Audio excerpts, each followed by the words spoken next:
Machu Picchu. Pisac. Inca era la palabra con la que se designaba al soberano de un vasto imperio, que se extendía desde el sur de Colombia pasando por Ecuador, Perú, Bolivia y Argentina, hasta la región subcentral de Chile. Esta amplia geografía, con sus habitantes y paisajes, se conocía como Tahuantinsuyo. A mediados del siglo XV, Topa Inca Yupanqui, 10º monarca inca, conquista e incorpora el noroeste argentino al Tahuantinsuyo. Construye caminos, postas o tambos, sitios de altura o adoratorios y centros administrativos, denominados huamani, que funcionaban como capitales de provincia. Este valle del río Quimbibil, ubicado en la localidad de Londres, de la provincia de Catamarca, una zona rica en recursos naturales y tierra fértil, resultó de gran interés para los incas. Los grupos que aquí residían eran agricultores y manejaban ciertas habilidades, como la producción metalífera, con particular maestría. En esta zona, en medio de los ríos Quimbibil y Hondo, enmarcado por un bosque de algarrobos, chañares, acacias y talas, los incas instalaron el Xincal de Quimbibil.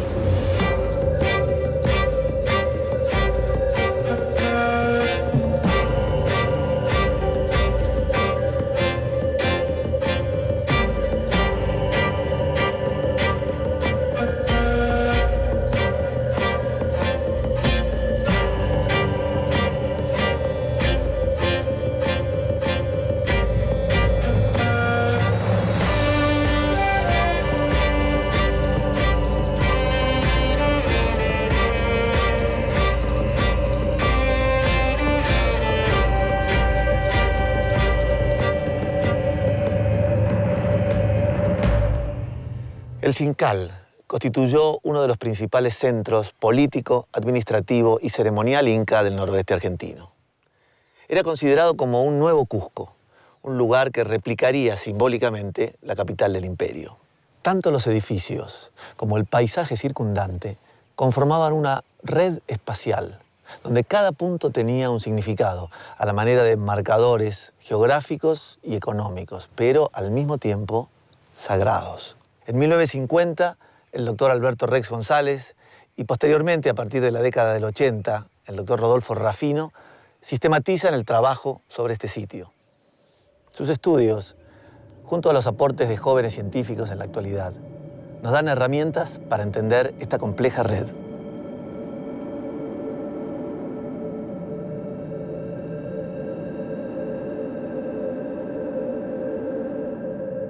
Primero de enero de 1901, una expedición del Instituto Geográfico Argentino a cargo de Adán Quiroga e Hilarión Furque, que anduvieron por todo el valle recorriendo sitios, y el 1 de enero mandan un telegrama al Instituto Geográfico Argentino diciendo que encontraron las ruinas de un sitio que se parece al Paramonga peruano.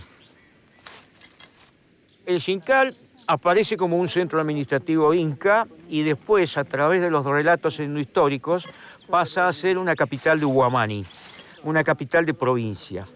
Y toda la arquitectura es una arquitectura de poder.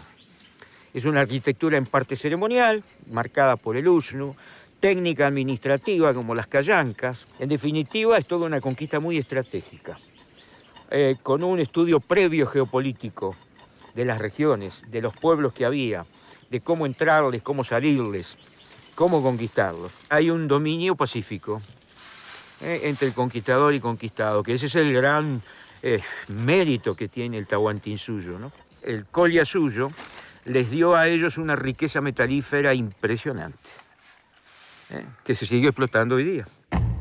En algo menos de un siglo, el imperio inca conquistó territorios y poblaciones, convirtiéndose en el dominio más extenso que tuvo cualquier estado de la América precolombina.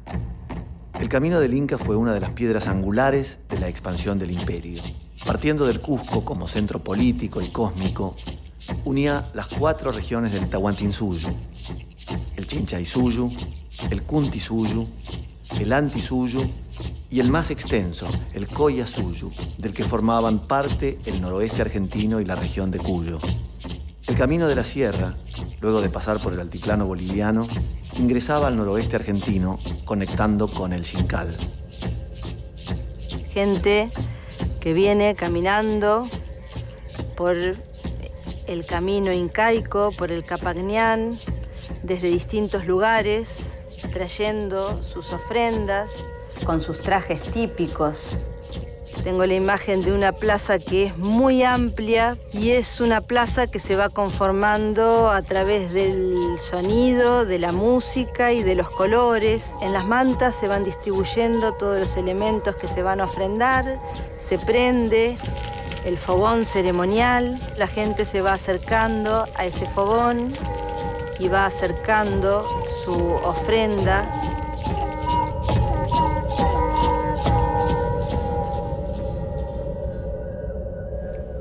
La Plaza Inca, conocida como Aucaipata, era un componente urbano de gran significación en lo que se conoce como la arquitectura del poder. En ella se realizaban ceremonias vinculadas a actividades de índole política o religiosa, paradas militares, desfiles o juegos. La interacción social era el eje central de estos eventos que resultaban medulares en la ideología del incario.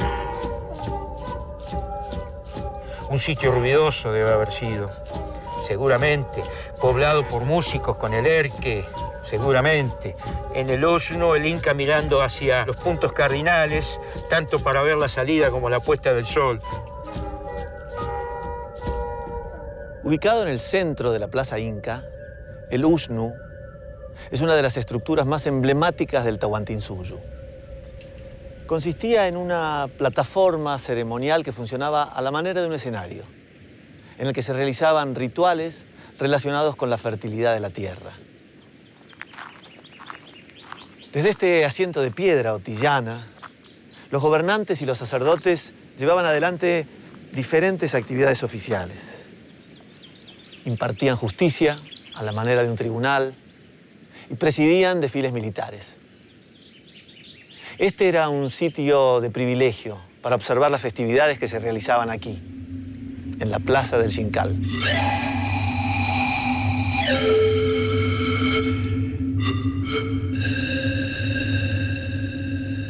En las excavaciones se han encontrado un montículo de rocas muy pequeñas.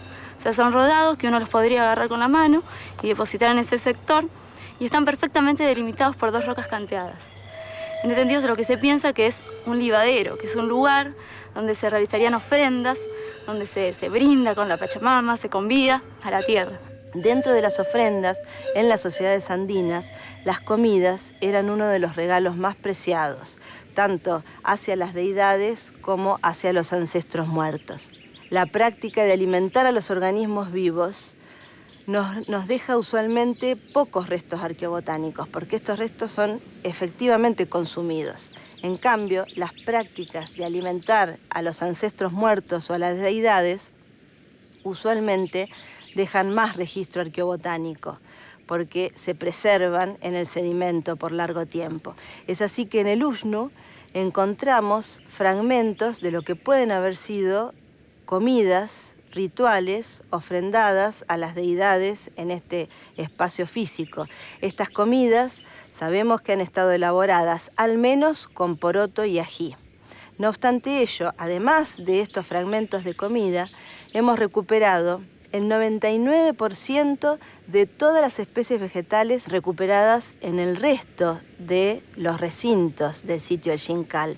Eso nos demuestra la importancia que cada uno de los recursos ha tenido para el Estado inca y para los que estaban tributando a ese Estado. Y encontramos objetos también que podríamos decirlo exóticos. Se encuentran, por ejemplo, moluscos, ¿sí?, que provienen del Pacífico.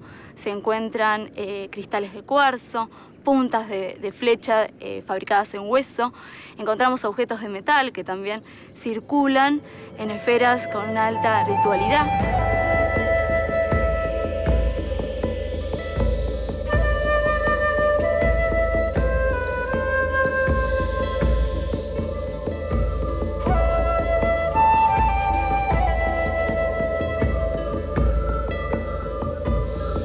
Las callancas eran, en palabras de los cronistas del siglo XVII, grandes galpones de piedra tallada, posiblemente con techos de paja, estructura de madera y barro batido, en donde se realizaban diversas actividades como fiestas y regocijos, durante los tiempos de lluvia, cuando no se podía permanecer en la plaza inca.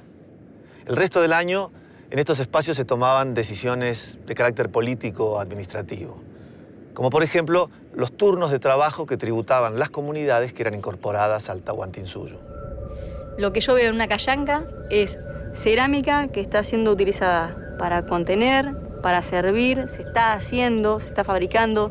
Tengo restos de pigmentos, tengo restos de arcillas, restos de piedras para pulir. Veo cerámica que viene desde el Cusco a cerámica que viene de Santiago del Estero. Es un espacio donde la gente está compartiendo, no solamente con la gente de los mismos grupos locales, sino también grupos más lejanos. Las culturas preexistentes antes de la llegada del Inca las tenemos de una antigüedad desde 600 años antes de Cristo para acá. En 1470 más o menos llegan los incas y ahí tenemos un cambio rotundo en lo que es la cerámica. Y aparecen 3 elementos típicos con esta llegada del Inca. Los aríbalos para contener chicha, los platos donde se servían las comidas y las ollas para cocinar. La gente local del lugar empiezan a imitar esta cerámica incaica. O sea, vos tenés cerámica cusqueña que le llamamos, que es cerámica importada, de una calidad excepcional, y cerámica que imita a la cerámica incaica. Pero la cerámica que aparece en ese momento también cambia su forma y cambia su decoración. La cerámica Belén tiene una característica que se llama tripartita, tiene una base, un cuerpo y un borde, digamos un cuello y un borde muy marcado, una tripartición muy marcada, que se va perdiendo a la llegada del Inca, ¿sí? Y van cambiando los colores, van cambiando los pulidos, van cambiando las decoraciones. Si bien siempre las funciones de contener chicha o de servir en platos, la cerámica que encontramos en espacios domésticos no son las mismas que podemos encontrar en el Ushnu, ¿sí? La cerámica que encontramos en el Ushnu es de una calidad excepcional, es cerámica importada, es cerámica que está siendo exhibida, que está siendo mostrada, que está siendo admirada, donde se contienen todo lo que va a ser ofrendado a la Madre Tierra. RMC, Sonidos Ancestrales. El latido de la tierra en tus manos. Dedicado a la creación artesanal de instrumentos musicales con identidad y raíces. Cada pieza es única, fabricada con técnicas artesanales y tradicionales, para lograr sonidos profundos y auténticos. RMC, Sonidos Ancestrales.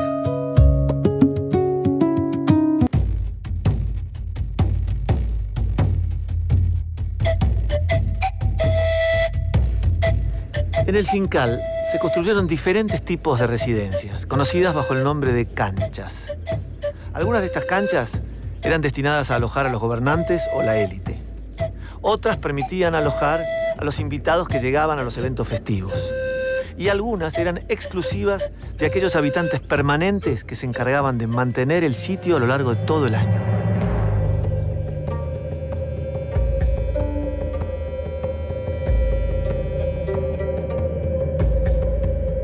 Aquí nos encontramos en la residencia del curaca, o jefe local. El Inca delegaba en él las decisiones políticas acerca del tributo y la distribución de las riquezas en la región. Dirigía también las festividades y ceremonias del Xincal, pudiendo oficiar como sacerdote. Restos de vasijas de excelente calidad, provenientes de otras regiones, permiten suponer que el curaca no era oriundo del lugar, sino un aliado trasladado por los incas. Instalar un curaca proveniente de tierras lejanas era una práctica muy común en el Tahuantinsuyo, como forma de premiar a los pueblos súbditos más fieles.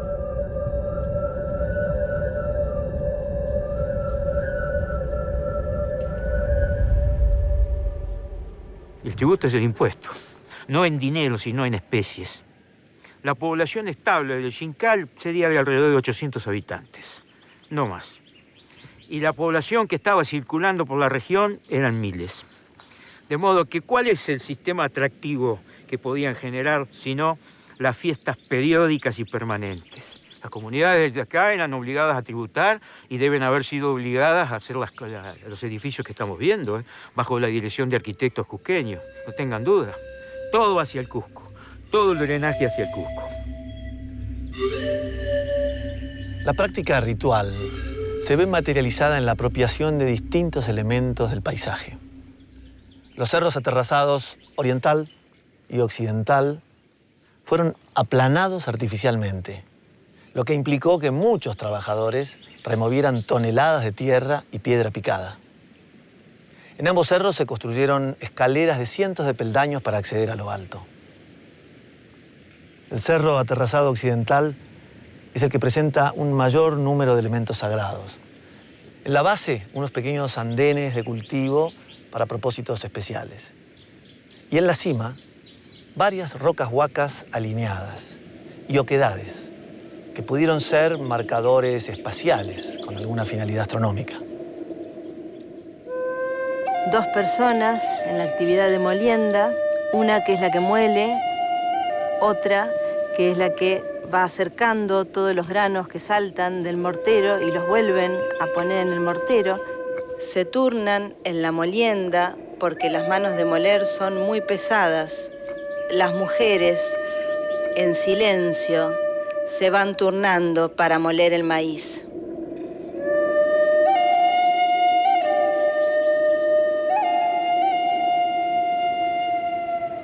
El consumo de comidas y bebidas para las fiestas requería de toda una preparación previa que involucraba una gran cantidad de trabajadores. Numerosos morteros como estos son los vestigios ancestrales de aquellas antiguas prácticas.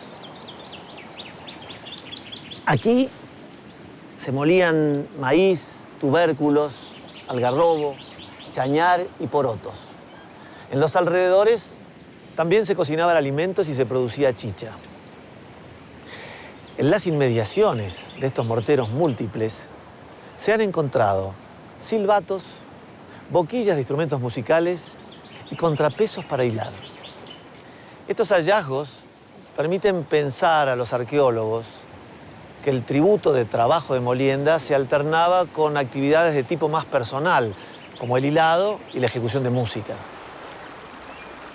Los elementos de la naturaleza tenían vida propia. El sol, la luna, el río, la tierra, la Pachamama. Entonces uno convivía con esos seres, eran uno más. Siempre se busca mantener un equilibrio y una conexión. A pocos kilómetros al sur del Xincal, encontramos una estructura arqueológica conocida como Piedra Raja. Aquí es posible observar la relación armónica que existía en el mundo inca entre lo sagrado y lo profano.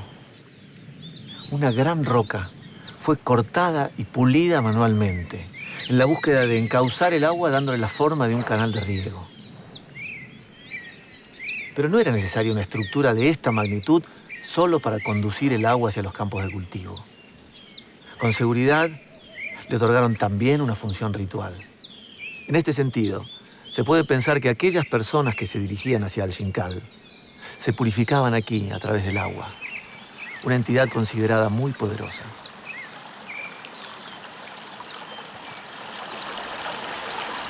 Se tiene la idea que el agua purifica a las personas cuando la beben, purifican en los baños, y también pensar el agua como dadora de vida cuando se cultiva, cuando penetra la tierra, permite junto al sol, por ejemplo, crecer el maíz o diferentes tipos de cultivos. Son varias las imágenes que uno se puede hacer de lo que es un camino y cómo funcionaba en ese momento. Una de las más importantes yo creo que es hablar de los chasquis, los mensajeros.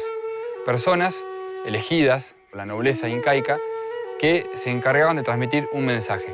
Imaginarse un chasqui caminando cuando llega a una posta, que eran las casitas de los chasquis, se contacta con otra persona, le pasa el mensaje y esa otra persona se va caminando a otra posta justamente para transmitirle ese mensaje y que éste siga su curso.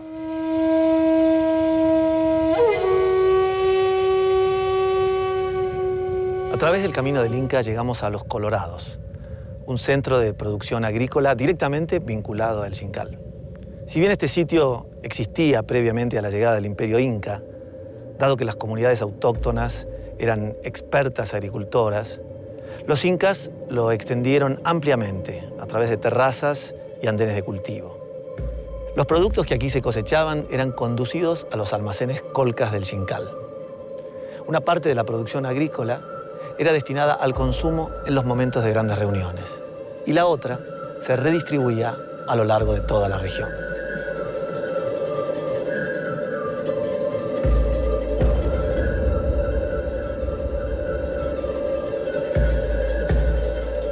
Las laderas de los cerros han sido utilizadas y modificadas para el cultivo. Encontramos andenes, son estructuras para sectores de cultivo. Lo que se hace es, se va despedrando la ladera y se van creando muros verticales que delimitan sectores de cultivo, una especie de escalinata delimitada por estos muros. Justamente lo que hacen los muros es contener la tierra fértil de estas laderas y mantener la humedad, que junto con la cercanía del agua hace que sea un lugar muy bueno para el cultivo. Otra forma de cultivar es en canchones, que ya son lugares despedrados, mucho más amplios, delimitados también por muros, pero en una superficie más llana, más extensa. El Inca en los campos de cultivo no solo los usaba para cultivar, no solo los despedraba, los cultivaba, sino que a veces incluía elementos del paisaje, rocas grandes, y las cargaba de significado. Es una roca natural, pero que ha sido incorporado a la dinámica social, al entramado del mundo andino. Y además se la considera como una roca huaca, en la que se rememora constantemente los antepasados.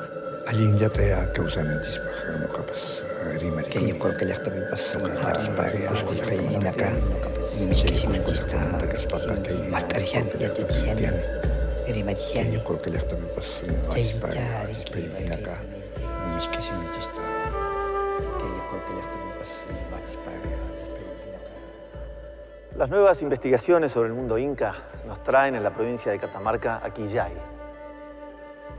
En este sitio se han encontrado 30 hornos de fundición de minerales.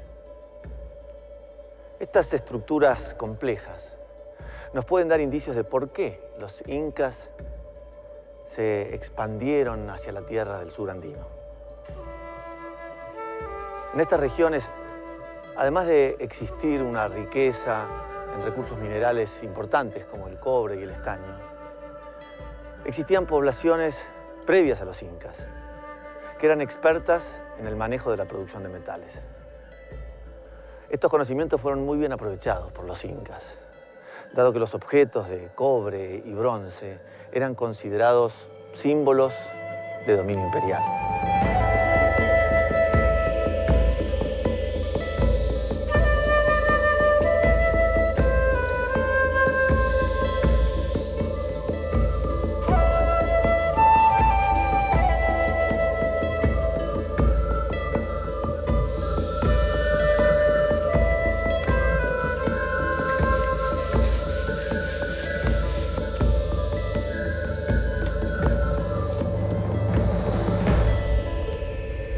Los hornos tienen una forma que son realmente novedosos porque no se encuentran en otros sitios, ni para el momento incaico ni para los momentos previos. Son estructuras que tienen forma tubular. Tenemos una cámara superior o una cámara inferior que están conectados por una serie de conductos. Hasta el momento nosotros estamos pensando que posiblemente se incorporaría todo lo que es la carga, que incluye el combustible, el mineral, el fundente, por la cámara superior y que el metal obtenido se podría recolectar por la cámara inferior. Existe evidencia de que la producción metalúrgica es muy profunda en el tiempo y eso va generando una especialización de las poblaciones hasta convertirse en verdaderos expertos, al menos del manejo de lo que era el bronce y el cobre. Los incas cuando llegan a esta región encuentran eso, les resulta sumamente interesante, se apropian de los conocimientos de la gente que vivía acá, los pusieron a trabajar para el Tahuantinsuyo. Quizás lo que tengamos en Quillay sea las primeras partes de la fundición de cobre y ese cobre, quizás en lingotes y demás, iba a otros centros especializados donde se producían los objetos terminados.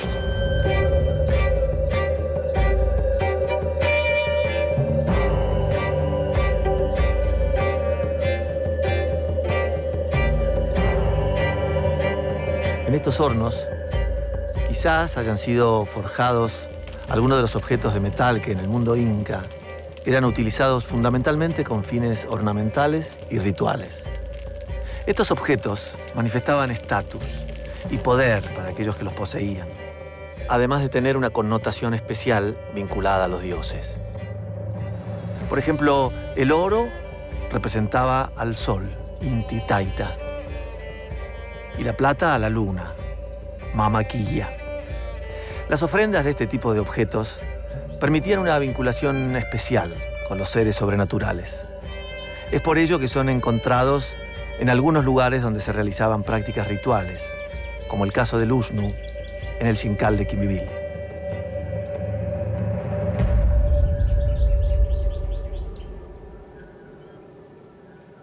A través de caminos que la gente transitaba permanentemente, Quillay, Los Colorados y el Xincal, junto a otros sitios del noroeste argentino, conformaban una red entrelazada a núcleos urbanos ubicados en puntos distantes del Tahuantinsuyo. Nuestra identidad es el fruto de tradiciones compartidas desde diferentes regiones de América del Sur. Tradiciones que circularon por el camino del Inca, por las venas de la Pachamama. Desde Colombia, Perú, Bolivia y Chile llegaron hasta el noroeste argentino y la región de Cuyo. Así como las rocas Huaca representaban para los incas una entidad viva que les permitía dialogar con el pasado, los investigadores buscan proyectar a través de ruinas y vestigios arqueológicos la vida de los que vivieron hace siglos. Los trabajos de investigación y puesta en valor del Xincal recuperan nuestro pasado de culturas y pueblos preexistentes, que si bien parecen lejanos en el tiempo, recorrieron un camino que construyó nuestro presente.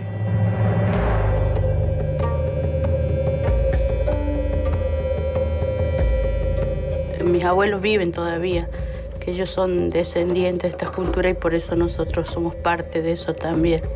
Ir a moler en un mortero, ver a nuestros abuelos tejer en el telar, preparar la lana. Como una relación de toda nuestra vivencia, nuestra forma de crianza a este lugar.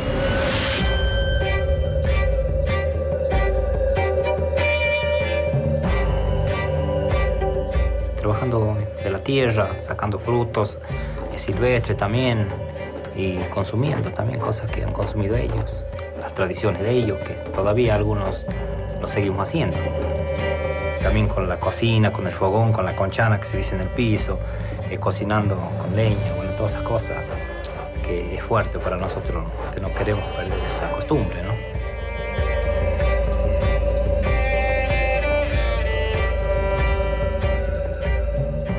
Uno entra y se siente influenciada por la energía que se recibe. Cuando yo lo conocí la primera vez, en el año 49, se veía perfectamente la serie de casas, una al lado de otra, que sirvió para la vivienda de los indios.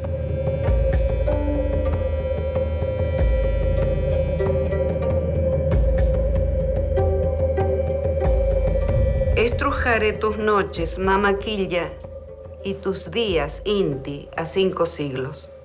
Golpean en mis venas los puños de mi tierra, los gritos de las razas, el canto de montaña, el viento de los tiempos, el vértigo de antaño, de ir sobre la huella del indio, desandando.